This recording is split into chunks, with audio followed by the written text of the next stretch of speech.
So on my show today, I'm really excited that he's taken the time to join us. Arguably one of the greatest minds in professional wrestling, and he's joining us here in the UK. But obviously you're live over there, so let's say hello to Raven. How are you doing? Good. How you doing? Well, what Really? time is it? What time is it there? What, 8:30, 9? Yeah, 8:30. Yeah, all right. I thought it was 5 hours. I always forget. So how are you doing? It's kind of a crazy time, isn't it, with the lockdown at the moment? Yeah, it's bizarre. I mean, it's like a science fiction movie. A very bad one. Yeah, not a good one. So it's great to get you on the show, and I wanted to kind of start the beginning really with you, which is where your journey into professional wrestling actually came about. Was it something you loved growing up and something that you watched all the time? Yeah, yeah, yeah. And I loved it as a kid. what was your favorite thing to watch? Were you like a WWF fan? Like, what was your thing that you? In my day, there wasn't. You didn't get a selection. You got what area you lived in is what you got. So I was born in Philadelphia, so I got WWF until I was 12, until I was 10. Then we moved to Milwaukee, Wisconsin, where I got the AWA. Then I moved to Florida when I was 12, and then we got Florida Championship Wrestling. But you didn't really get a choice. You got the only thing that aired was what was in the area. There was no cable or anything like that back then. And a lot of us, obviously, here in the UK and all around the world, know you as the hardcore kind of legend. But before that, I know you had a run in WCW, and it was very different to the Raven that we all know and love now. So when you went there, they kind of gave you that gimmick. What were your thoughts on that? Because it's completely different to what we know of you. So was that something you didn't like? But no, I started out wrestling like years before, a couple of years before that, as Scotty the Body, like an arrogant chicken shit heel, and so they just that was Dusty's interpretation of it, which I mean, which it was, it's like not like it was far off, you know what I mean? Yeah. But I mean, it was in the same vein. I mean, it wasn't the exact same, but it was in the same vein. But I planned on being a chicken shit heel my whole career. You know what I mean? I always thought I loved them, and I thought it's a great way to get heat. But the business wasn't buying it. And, nobody in power was going that way. So I had to rethink things and come up with Raven. So where did the inspiration for that come from for you then? Because I didn't realize that you actually came up with that yourself. Yeah, no, of course. Who else would have came up with it? Well, a lot of times in promotions, you get a lot of people, they tell you what you're doing. This is going to be your Not back then. Not really back then. Back then, you came up with your own shit. I mean, if you want to, well, maybe, probably that was the end of people coming up with their own shit. Like where everybody came up with their own shit. I mean, a couple years earlier, I guess the offices started coming up with stuff, but no, I mean, who would have thought of it? It's such a three-dimensional character. I mean, the only person that could have came up with that besides me is Paulie. The only one who has enough of a understanding of human nature and psychology and the tortured poetic mind. I mean, it's a three-dimensional character. I mean, you could tell in any situation you would know how he would behave because he was so identifiable. Not to brag about it, that's how I designed him, Yeah. And I was going to say, where did the inspiration come from, and what did the process look like? Did you have to sit down and really kind of study what you wanted Raven to be, what you wanted Raven to look like, and how to behave? Like, talk us through that process. Yeah. All right. I was having a conversation with DDP one day, and he was like, I'm like, man, I go, this sucks. I think I just left WWE. And no, I hadn't left WWE yet, but I was stuck managing as Johnny Polo, which isn't me at all. It's the same vein, chicken shit heat, manager as Scotty the Body or Scott Anthony the Palm Beach Heartthrob or Scotty Flamingo, but but the whole Greenwich rich kid, the whole polo playing, that's not who I was. I dressed like Raven in real life, and at the same time, I was also, besides being Johnny Polo, I was an associate producer on Monday Night Raw. And I had an office on the 4th floor of Titan Tower, in the executive floor across from Pat and Bruce, who were the bookers. And I was being groomed to be one of the bookers. I was I was writing the second run shows at the time. And so I didn't want to stay as a manager, and I knew I had to do something to change my fortunes if I wanted to get back in the ring. And I was talking to DDP, and he's like, he goes, you remind me of the Chili Peppers in that Point Break movie, you know, because I was tatted up, you know, and I had long hair, you know. I didn't have a mullet, and I was like the first person to grow out his mullet, because in the clubs, I realized mullets are not cool, but the boys are so insulated in a bubble that, you know, the boys were, you know, Shawn Michaels, the biggest star in the world, is wearing a mullet 5 years after the rest of the world, you know, laughed at him. You know what I mean? But, you know, but in the insulated bubble of wrestling, you know, anyway, let me see, why am I wearing headphones if you're not? Hold on. Let me take these off. Yeah, of course. Of course. Can you hear me? Yeah, we can hear you. Okay, yeah. Usually I wear the headphones for my podcast, so the sound's better, but hang on.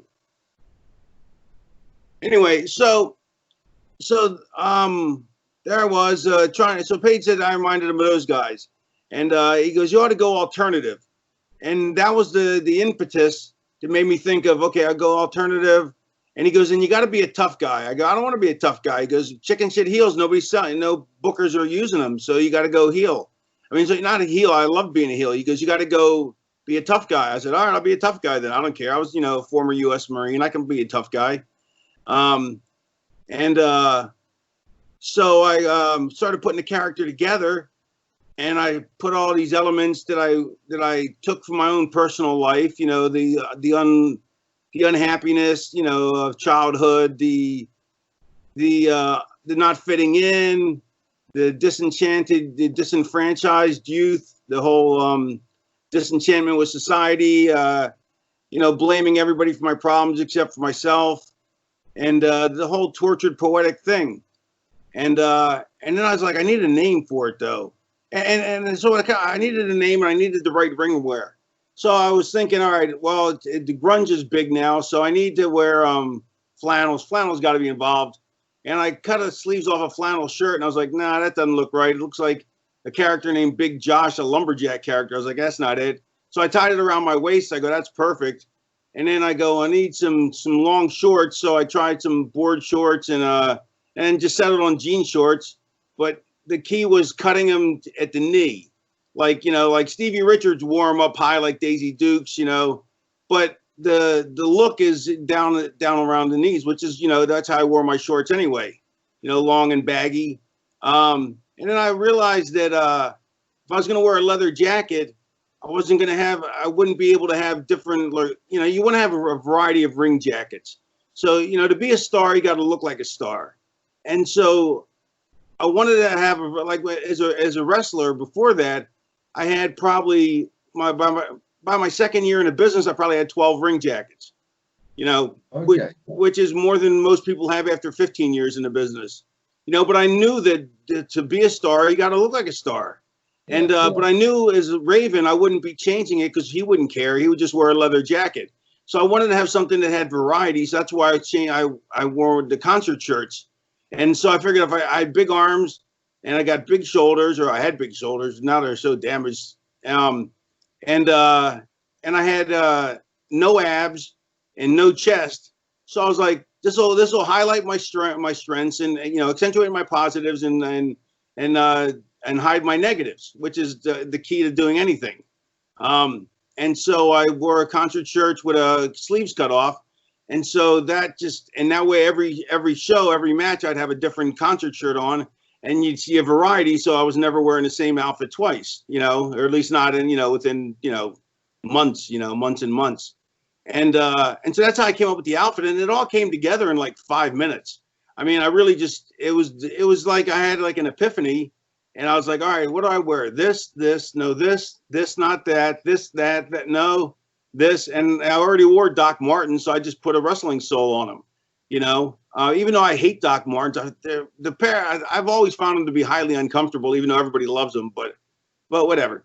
Anyway, so I knew I had my look in like 5 minutes, and then I go, all right, now I need a name.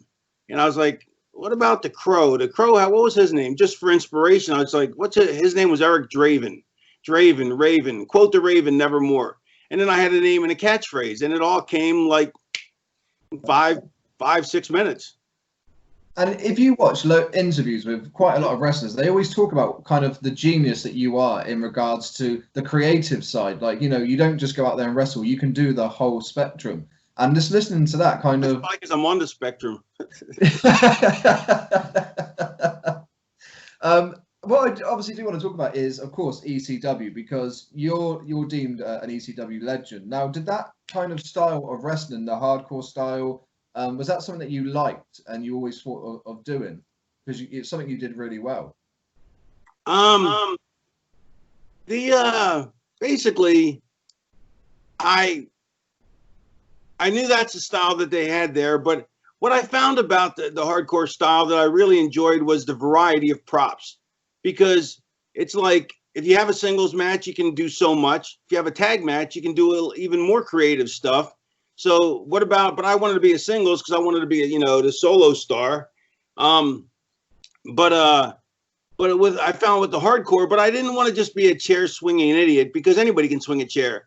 So that's why, even though I didn't even come up with it, the drop toe hold on the chair, I saw Shane Douglas do it one night. I was like, that's brilliant. What a usage of a chair to drop toe hold a guy on it, because you're getting the value of him hitting the chair with his head, but A, it's an easy bump. It's probably the easiest bump there is in the world to take. B, it's painful, but it's not going to wreck the guy like a chair shot would, so he can still function after it. And C, it's using a wrestling move. So I was like, that's the kind of stuff that I tried to utilize. And so I asked Shane, I said, man, that's amazing. What a great idea. I go, you're going to keep using that? He goes, no, you can have it. I go, I'll take it, And it's funny, like there's moves I've given away that the Three Amigos by Eddie Guerrero. Yeah.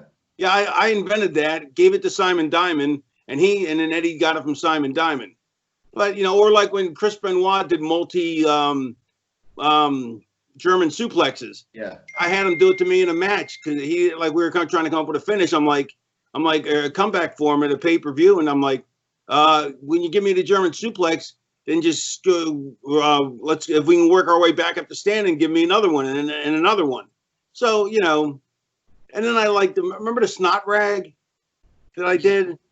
That I actually gave to Sandman, but he didn't want it, so I kept it myself. But it's funny. But my point being is that everybody is capable of really creative stuff, and I couldn't believe Shane didn't want to keep that, but he wanted to stay more as a wrestler. You know what I mean? I wanted to meld my way from wrestler into hardcore savagery. And that's why I loved working with Dream Ray. It was so creative. Like one of my favorite spots of all time was we did a double down, and as we're down, his foot's laying under the rope, and Beulah tapes a frying pan to his ankle. Oh. Right. So as I start to get up first, he throws a kick at me with his left leg, which is his non-kicking leg. I catch it, and he ends the gears me with the frying pan taped to his leg. It's brilliant. And so I loved working with him, but that's the kind of stuff you can come up with when you have props, It just adds more variety to the mix. So I really enjoyed it, And I also found that it wasn't when I was tired, when I was in a lazy mood or tired. I found it's much easier to work that kind of style than just trying to work a match, like headlocks and arm bars and stuff like that.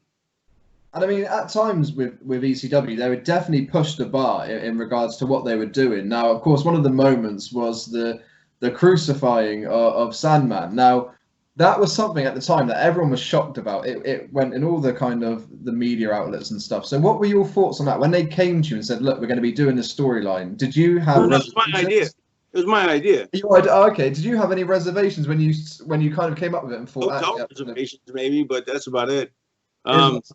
Hotel reservations.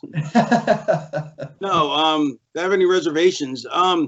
No, because to me it was just, it was symbolic of Raven he was a martyr for society's dysfunction, and he wanted Sandman to feel his pain.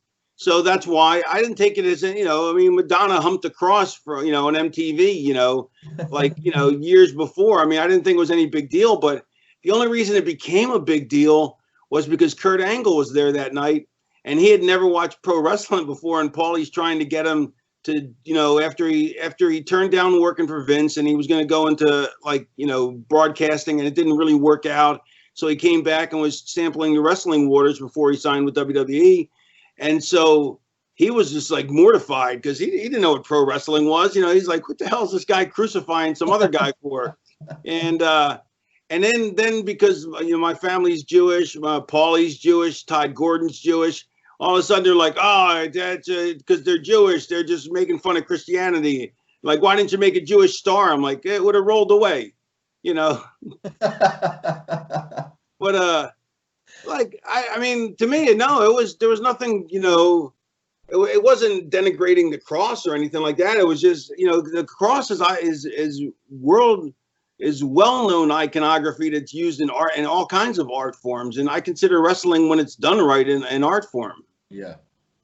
I mean, like I said, I thought it was. So it's done poorly. When it's done poorly, though, there's nothing worse. Unless it's done really poorly, and then it's entertaining again. So with ECW, you had such a big part of it, with, of course, the stable that you created. So why did you leave when you did? ECW, because I got offered a hell of a lot of money to go to WCW, and I wanted to go where I wanted to play on the main stage. I was on the third stage, like on tier 3. WCW was, WWE and WCW were fighting over 1 and 2.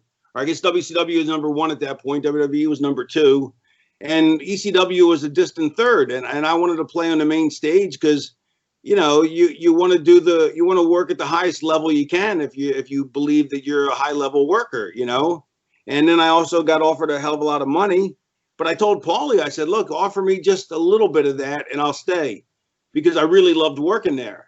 But he couldn't, and it really destroyed our friendship, and especially our working relationship for a long time, because he felt like I betrayed him. But that's a whole nother story. And with that, you can understand why you did that, because I know if you got the money there, it's stability, it's looking to the future. So I guess anyone would have done the same thing. Well, it was also, but I was willing to stay for just a slight raise. But yeah, I played for love of the game at that point. Still, I wasn't doing it for the money. I was doing it for the love of the game. And so to me, it was the best place to be under Paulie. But by the same token, WCW had come really far at that point, and they had become an incredibly entertaining show. I mean, really, as good as a show as there was at that point. Maybe one of the 3 best shows ever. Probably between that, ECW, and and I guess it was ECW and that. So it was just another avenue. You know what I mean? So, so I had no qualms about leaving, but I did want to stay, but he wouldn't give me any kind of raise, so I couldn't stay. I guess he was afraid to offer me something I would turn down, but I told him, just offer me, 50 grand more and I'll stay, Yeah. Or something like that. I don't know, whatever the numbers were at the time. And I mean, obviously you did go back, so I know you said it affected your working relationship for a while. So how did you guys actually come back together to sort the friendship out, essentially? No, actually, let me rephrase that. I think our friendship fell apart after the second time I left. Oh, okay. I think that's when it fell apart. And what's it like now? Yeah. So what's your friendship like now? I guess over the years, have you guys kind of sorted things out? And I mean, basically, it's repaired. I mean, we never were talking the phone kind of guys anyway. I'm not like that with pretty much almost anybody. I just, if I'm not in person, I talk a lot. But if I'm like at home, I don't want to be bothered. You know what I mean? I just want to watch TV or whatever, or read a book. But I hate making phone calls. Like it's torturous. But yet in person, I talk incessantly. So I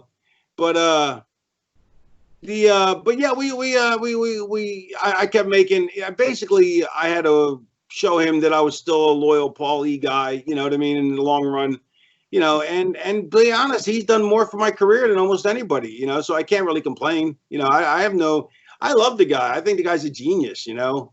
I think I've done my best to work with him. And you know, I think he does his best work. Some of it, I don't know about now because I haven't seen his work. I don't watch any of the current stuff. But I mean, as far as anybody's stuff on ECW, I'd say my stuff was as good or better than anybody else's, you know, and part of it was me, but part of it was Paulie, and part of it was Dreamer, and part of it was Sandman, you know, and all the ancillary figures. But I mean, but it starts at the top with Paulie. Paulie considered himself to be Vince, like he wanted to be Vince Lombardi. He's an American football coach that's revered, or not soccer coach, yeah. American football. Who's revered because he won the first 2 Super Bowls and he was just a great coach. And that's how Paulie saw himself, because he ran the company differently than every other company was ran. Every other company is ran like, it's, you know, here's the thing, this is what you're doing, go do it. You know, whereas he ran it like it was a team and he was the coach. And so that's why he would, every 3 weeks when we'd be at the ECW arena, he'd give this State of the Union address, you know, and rally the troops, you know, to go out there and give hell. And it was motivating. I mean, you could be so mad at Paulie, but then he was so amazing. Like, then you go talk to him after 5 minutes, you're totally forgotten anything you're mad about. And you just absolutely. And then when he would do it, and that's just on a personal issue, but when he would motivate you to get ready for the show, there was nothing. I mean, the first time I saw one of those, or the first time I was at one of those, I realized all these guys have never been anywhere. So they're just drinking the Kool-Aid because they don't know the business isn't really like this. And I'm like, I'm not buying this. But after like halfway through, I was like, wow, I'm buying it. I'm drinking the Kool-Aid because you want to run through hell for them, you know? Yeah. And I wish the business was more like that. I always thought it was a team sport because you can't do it without somebody else, you know? But it's always, everybody's pitted against each other. So that way the heat's all with the boys, with each other, instead of at the office, you know, instead of complaining about the people who are ripping us off, you know, because for an example, the wrestling business pays basically 30% of the net that goes to the talent.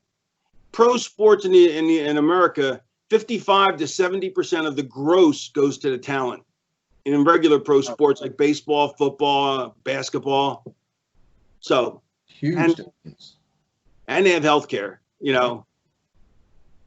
One thing, because I know we got Eric Bischoff on in just a moment, but I wanted to quickly talk about your time in the WWE, because for me, Bischoff's not a fan of mine for some reason. He's not. No, he's not a fan at all. Surprises me.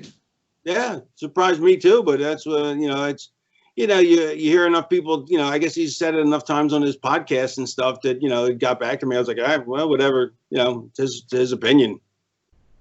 One thing I did want to talk about was your time in the WWE, because you kind of brought that hardcore style to the mainstream audience. But I felt towards the later time that you were there that they underused you or didn't know how to really work with you. It just seemed they didn't want to. Is what, sorry? I think it's that they didn't want to. Not that they didn't know how. They didn't want to use me that well. And that's because I had heat from when I was there, when I was an associate producer.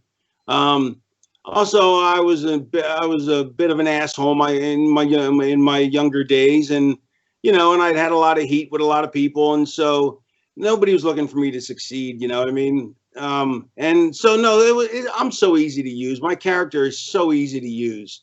You know, because there's so many avenues, because it's 3-dimensional, it's fully developed.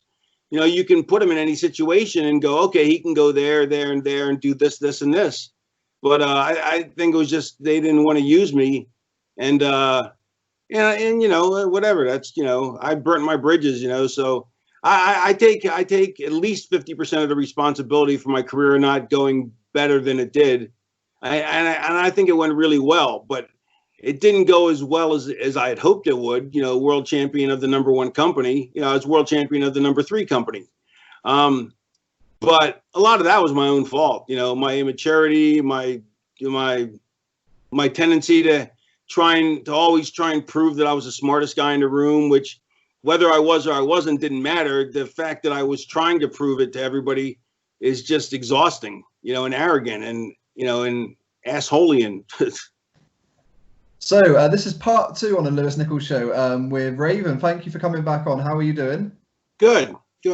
Thank you. So last time when we spoke, we were talking up and kind of to your point with the WWE in regards to your wrestling career. So after leaving there, what was in your kind of mindset, and what did you want to do after your time in WWE?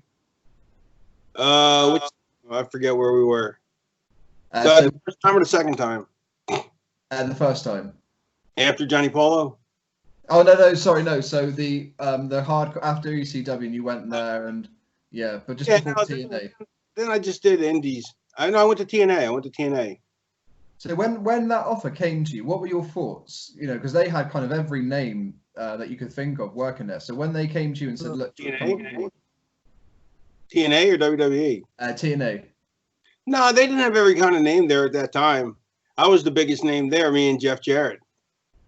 And what were your thoughts on the kind of the company, going there and it being so new?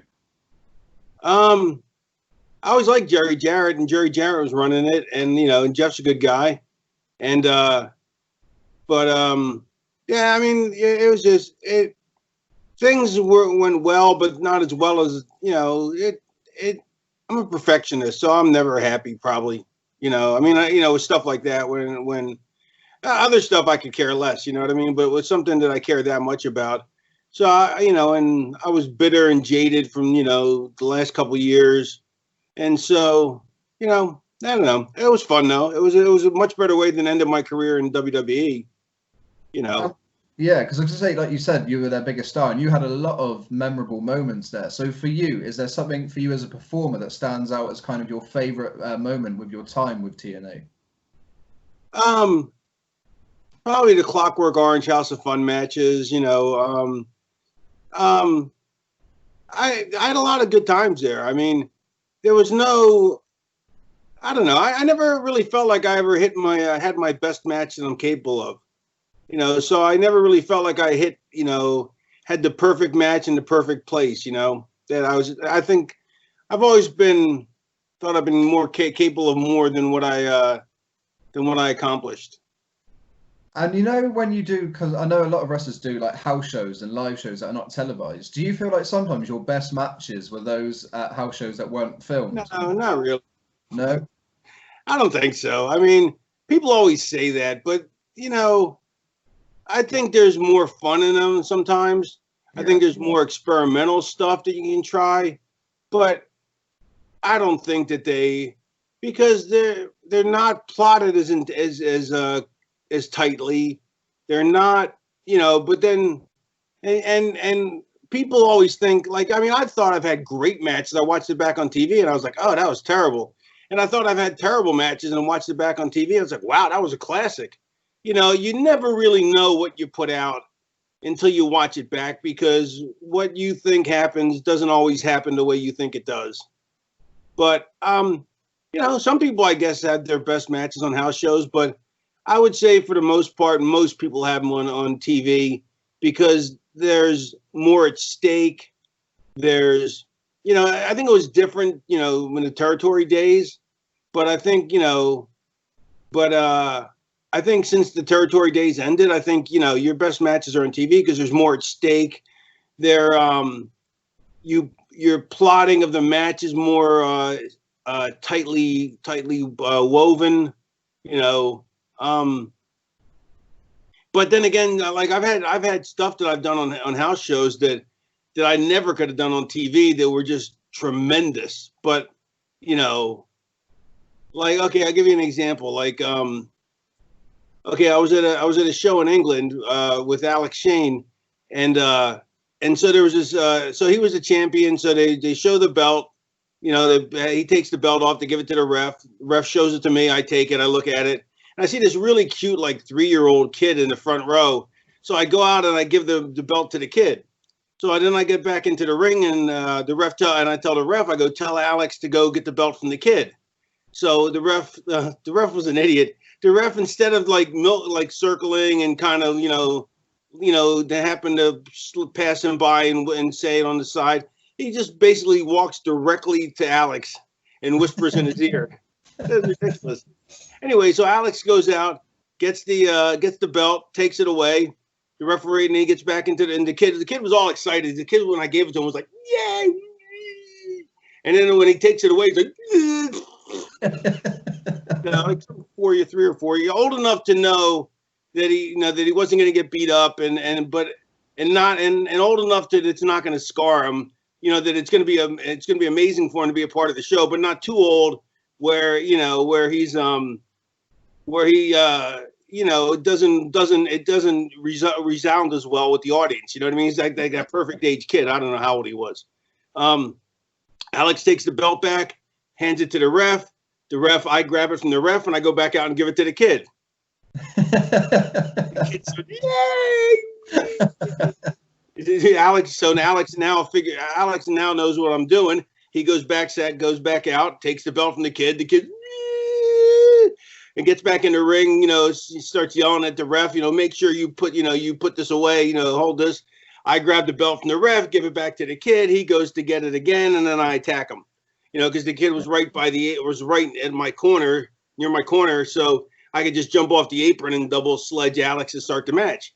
And it got an amazing reaction because the people, the kid was so happy, and then the sadness and the happiness and the sadness and the sadness, but and so just toying with emotions, and the audience loved it, and so stuff like that you can't do on TV. You would never come up with it. B, that's not something I would ever think to come up with in the first place. It happened, organically. Yeah. But then an interesting thing is, so that evolves into an even more ridiculous adventure. So I was telling this story about how you need to learn to call things in the ring, at a seminar. And Tatanka happened to be he was on the show, so he happened to be listening to the seminar with nothing to do. And he's like, and we were working that night. He's like, let's do that spot. Except I was going to be the heel that night. He's the babyface. I was like, sure. So he goes out and gets a belt, and he has the belt or whatever he had the belt of. And I had the belt, I forget somebody had the belt. He takes it, goes out, gives it to a kid, but he gives it to like a 12-year-old, okay, like an older kid, which is fine. So I go out to go take the belt from the kid. The kid takes off running. The kid starts running around the arena. There's no way I'm going to catch this kid. He's got a head start. And so I run halfway around the ring, and but we're like the ring, then there's a set of seats, then there's an opening, and then the bleachers. So he's running outside in between the bleachers and the front row of seats. And so I'm chasing after him. After about halfway around, I'm like, and I'm breathing, I'm bent over, I'm doubled over. And then I take off running again. The kid takes off running again, runs up into the bleachers. It's hysterical. So, I mean, stuff like that, you can't make up, you can't make setup in the back, we tried to set it up and look what happened, but those are great things, great moments that make everything so much more enjoyable.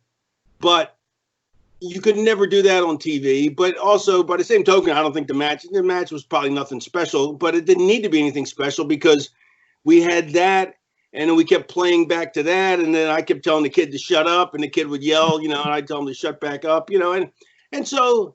Yeah, those are great moments, but I don't think they're going to hold up to a match that a match that you set for a pay-per-view or anything like that, as far as a best match. But they're great moments. Yeah, you can have great moments on house shows. I just don't buy that you're going to have a better match at a house show than you are in a TV match.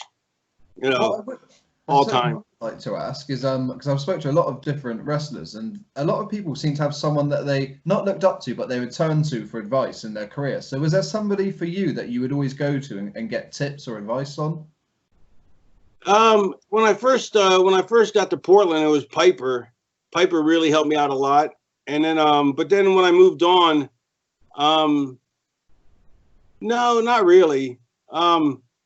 I alienated a lot of people with my attitude. I was so insecure that made me completely egotistical, because I was so insecure that I had to build myself up in front of other people.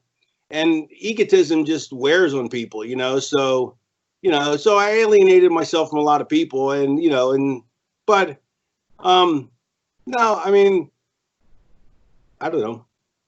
A lot of people tell some really funny stories with Piper. We've had various people on the show and just say that he was like a comedian and a prankster. Was he like that with you as well? No, he was really kind to me. Like, Wow. because he saw a lot of himself in me, like, the loudmouth kid, misunderstood. And so whenever I would see him, he was really, like, really kind and really go out of his way, and to make sure that, that I was, that I felt good about myself or whatever. You know what I mean? He was never like he was, but he's a funny guy though. He's a really funny guy.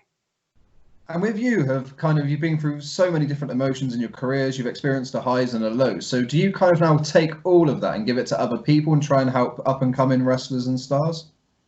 Yeah, I mean, I'll help anybody if I'm at a show. When I'm at home, I'm on my own time. You gotta, if you want me to help you, then you gotta pay me. But Yeah. to do that. But if I'm at a show, yeah, I'll help anybody. I mean, I'd love to pass on my knowledge. I think I have a lot of knowledge that is going to be missed. When if I don't pass it on. And with that, I mean, AEW, a new product, and it's here in the UK, we love it, and it's going from strength to strength. What are your thoughts on AEW? Because we kind of saw you in the crowd at one of the events. So is this something you're going to be working with? I live in Atlanta. That's where the show was, and I came by to say hi to a bunch of people, and so they asked me if I wouldn't do or be a red herring for a cameo, Yeah. And so sure, what I'm like. I mean, A, I don't mind, but B, what am I going to do? Say no? That's just disrespectful. I mean, they're Plus, if it helped them out, it was fine. But I would have liked to have worked with them some more, but they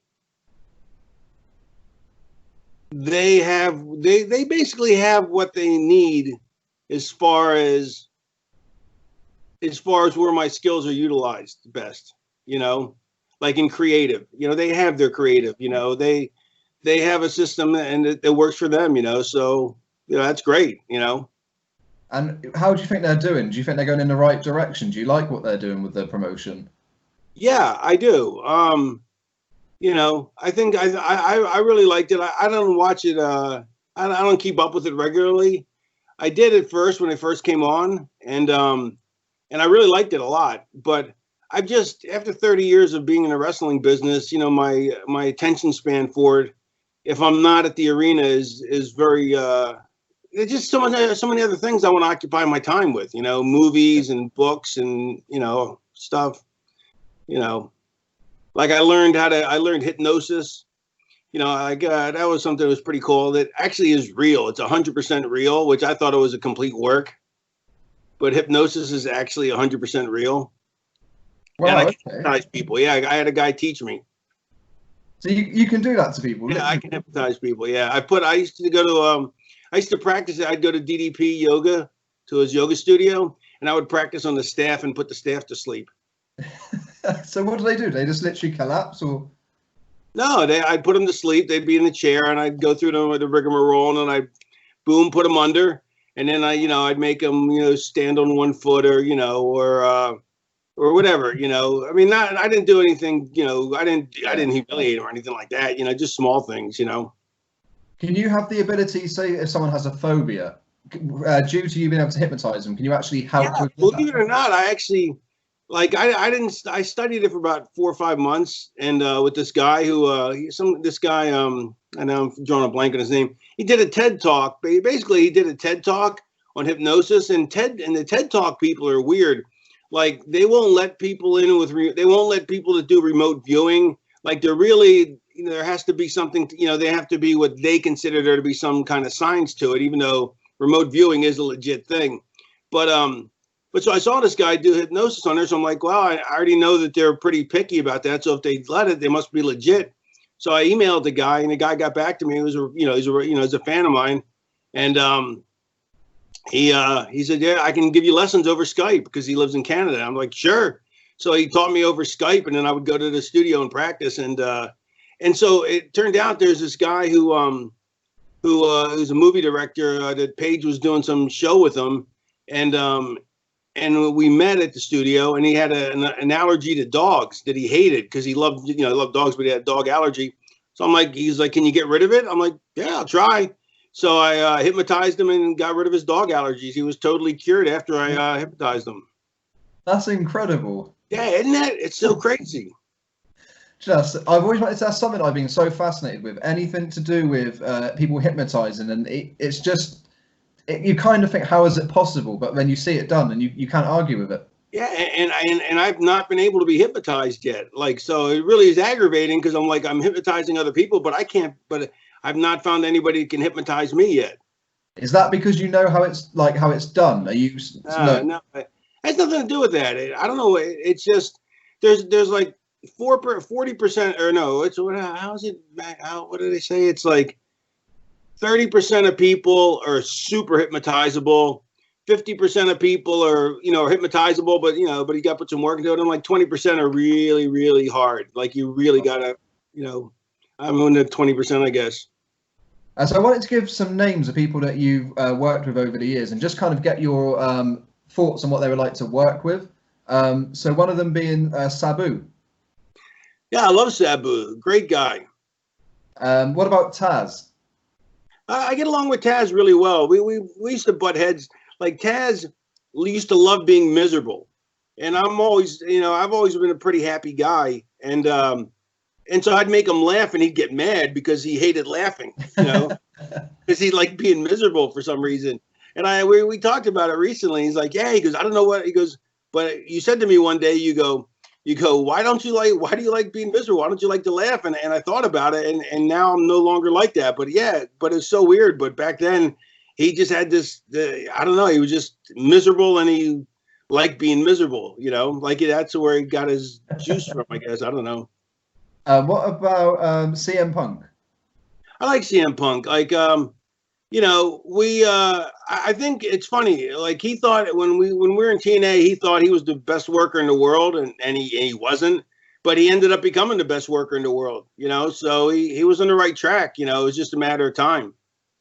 Perry Saturn. Love Saturn. He's one of my closest friends. I miss him as well. You don't see a lot of him at events and shows. What about Steve Blackman? Don't know him that well. Although it's kind of funny, like when I was like a 16-year-old, like in high school, there was this guy who used to bounce at the titty bar who with these giant arms that everybody like knew as this bad guy, as badass motherfucker, and it was Blackman. No way. Yeah, because like we had heard that he after he was bouncing that he went away to become a pro wrestler in Calgary, and it turned out that it was and then I realized by because I know what he looked like that it was Blackman. So it's kind of funny. What about RVD? RVD's a great guy. Just really fun loving. He seems to be. He's got that kind of creativity about him now, and I'm loving what he's doing with Impact. Oh, is he doing some good stuff there? Yeah, really good. Goldberg. I get along with Goldberg. He gives me credit for trying to help him. He just had a lot of people in his ear at the time that were giving him bad advice. And last but not least, Chris Jericho. Love Jericho. Jericho is hilarious. He's a good guy. He's like a really nice guy. He's hilarious. He is well spoken. He's literate, and he has the same. We have a lot of the same sensibilities as far as trivia and stuff like that. Like we watch. We both have like me, him, and Conan. We used to call ourselves the triumvirate of useless information. Because the three of us had we would just bomb each other with trivia stuff that only the three of us knew, like really obscure references, So the triumvirate of useless information. Who was always the smarter one out of the three? I always thought I was the smartest guy in the room, but that doesn't mean I was.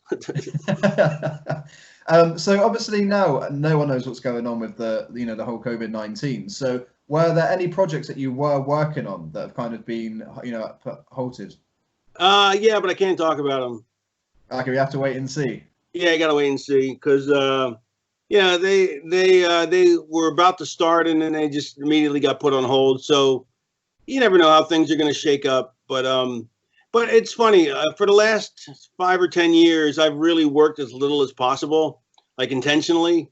because I was burnt out after, being on the road. Like, I used to love being on the road, because I was more comfortable being on the road than I was at home, because that's just, how I was mentally was, because my, screwed up childhood, that kind of thing. And so I was always happier on the road, but eventually I got to be when I found that I was finally happy with myself and comfortable at home. I didn't want to go on the road anymore, and I was really, not looking forward to it every time I go. And so I stopped. So I basically would do like a month of. I'd work every weekend for a month, and then not work for 4 months, and then work like 3 weeks in a row, and take 6 weeks off or 8 weeks off, and I just finally got past that and got to a new stage where I like being on the road again. I love being at home, but I also love being on the road, and that's where I was at right when the COVID hit. So I was just starting to book myself out a lot and set up some longer term deals, which hopefully will still pan out. You mentioned obviously having some of that time at home just before that. So was that a kind of opportunity for you to really deal with any demons that you might have had from years ago and just kind of get to know yourself again, like almost re-heal? It was. I actually started to go to therapy right when I was in WWE, I think, and because here's the thing: is my level of self, what I felt about my self-worth was like at an all-time low because I wasn't being used the way I thought I should have been. And so what people normally do is how we're treated at work is usually how we assess our own value, because that's the way our culture is brought up to be. So most people think if they're, if they're a janitor, or something like that, that they're a lowly person, or if you're being treated crappy, then you think you're a crappy person. But that one has nothing to do with the other. You could be a great person and be looked up, and have a crappy work job because that's where you got stuck. You could be the top of the heap on everything and be an asshole and still and not be a good person, But we tend to align those two things together. And after spending a lot of time on a shrink's couch, I started to learn to value myself, for just me, and as opposed to what I accomplish, because what you accomplish has nothing to do with the other. Yeah. Are you at a stage now where you can look at yourself and think, I've done all right. I've done something and I've touched other people. Yeah. But I'll tell you what, it's funny when I was at that point when I started seeing a psychiatrist, I thought my career was pretty much a failure, because I wasn't the top. Because I felt like if I didn't make it to become WWE World Champion or WCW World Champion, then I was a failure because I didn't reach the top, which is ludicrous. I mean, it's borderline ludicrous. But that's the way I felt because I held myself to such a high standard. And you can hold yourself to a high standard, but not also beat yourself silly if you don't achieve it, because there's millions of other factors that go into it other than just talent, And so that's where I started to make that change. And it's a work in progress. I mean, I still have days where I feel like you're not worthless, but you feel like where all of a sudden you feel yourself, your ego starting to come out, and you're like, whoa, wait, and I always have to check myself and go like, wait, why am I feeling egotistical now? I must be feeling insecure, which is so weird because they're exactly the opposite, you would think. Yeah. But they're one always has to do with the other. I think that's exhausting for a lot of people to go through when you're going through that, because you can wake up in the morning and feel kind of on top of the world, and then by the afternoon you feel a little bit low. So when you're up and down, your mind doesn't know how to adjust. Yeah, no, you're absolutely right. And anybody in a show businessy type atmosphere, generally they have at some point or had that issue, because there's a reason people want to be in a career where they're adulated, or booed by the public. There's something to be even though everybody knows that it's not going to fill the void, you still think it on some level. You still think it will, and on some level it kind of does, but it's just surface. It's not deep. I think what's incredible about you is you can watch any YouTube video of your matches, and normally when you watch wrestling on YouTube and look at the comments, people will comment on the match or if they like the gimmick. But with you, people talk about you as a person, about how creative you are, what you've done to change the industry, the direction you have. So when you get comments from fans that say, you know, that they see you as one of the best brains in wrestling, how does that make you feel when you hear that back now? It's funny. I have a part of me says, just part of me goes whatever, because they're fans and they just want to, and because when you're a fan of somebody, you're going to put them over regardless, you know what I mean? Right. So there's that. So I take it with a grain of salt, but I also know that I am, a pretty creative guy and a pretty bright guy, and so I take it for what it's worth, you know what I mean? I take it with a grain of salt. But if you take the positive reviews, you got to take the bad reviews. So I kind of put them all and just, if I see them, and it's a shitty review, I take it with a grain of salt, just like I take, good reviews with a grain of salt, I think it's funny, like for years, people never really put me over because I was too busy putting myself over. So why would you put somebody over? So it's funny when I run into people like in the business, and they'll say, "Oh man, you're a really good worker." That's really the ones that stay with me. And Yeah. and it's what was I going to say? I just had a point in my head. Oh yeah, and to me, the greatest compliment like I can ever receive is that somebody got into business because of me. Like Corey Graves, who was Sterling James Keenan. He told me, like, I was telling this to a bunch of people. I was like, yeah, that's the greatest compliment you can get, is somebody getting into business because of you, Yeah. And he's like, I did that. I did because of you. And I was like, wow, but it's such a great compliment, because there's no, the other greatest compliment you can get is like me and Simon Diamond would always laugh about it. Like his friends would always go to him. He goes, I know wrestling's fake, but Raven's really that big an asshole, isn't he? And I was like, and it's so funny. And he's like, and of course, to me, that's as big a compliment as you can get, because that means I sold people on whether I am an asshole or not is irrelevant. The fact is that they think I am. That means I'm doing my job. And I think, the great thing, especially when we spoke to you earlier on in the show, is just the kind of ups and downs you had, but the pattern is always that you've got back up. Whatever happens, you face it head on, you've got back up, and then you've gone on to do some incredible things. And I'm hoping we get to see more of you, especially here in the UK, because I know you do a lot of shows over here now and then. Love the UK. It's like my favorite place other than the States, and I may even like it better, like in general, the concept, because I love the British accent. And I love the British sensibility, the British sense of humor. I grew up on Monty Python. Oh, nice. John Cleese. Yeah. Have you ever watched Fawlty Towers? Yeah.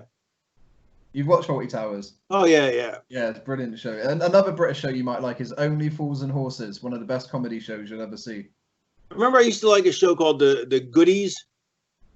Oh, I'm not sure what that is. It's the theme song went like "Goody Goody Yum Yum" or something. I don't know. I'll have to check that out. But honestly, I want to thank you for being so open and so honest, and sharing your career with us and your stories. And I think the bit you touched upon on kind of what you went through, your struggles, and how you've overcome that, I think that's going to help a lot of people to hear, especially when it comes from a guy that they've watched and admired. But let me just say that you never completely overcome it. You learn to deal with it in a much more mature and intelligent and responsible way. But it's not like you ever really, I think it's more, you put it in remission. You know what I mean? Like you put the baggage in remission, and because, if something happens, something bad happens, it's going to come out, but that's okay, because now you know how to deal with it. So it's not that, so you can overcome it, but then if it rears its head again, you can't be like, I'm a failure or whatever. You just go, all right, it happened again, and just, you put it in perspective, That's brilliant. No, thank you so much for taking the time to talk to us there. I know you get a lot of these requests. So yeah, I'm really grateful that you've given us your time. Well, I tell you, I had a really good time talking to you, and it was more fun than you might use than the usual podcast, which is, okay, so then you did this, then you did that, then you did this, then you did that. And basically it's a list of questions that the guy just reads.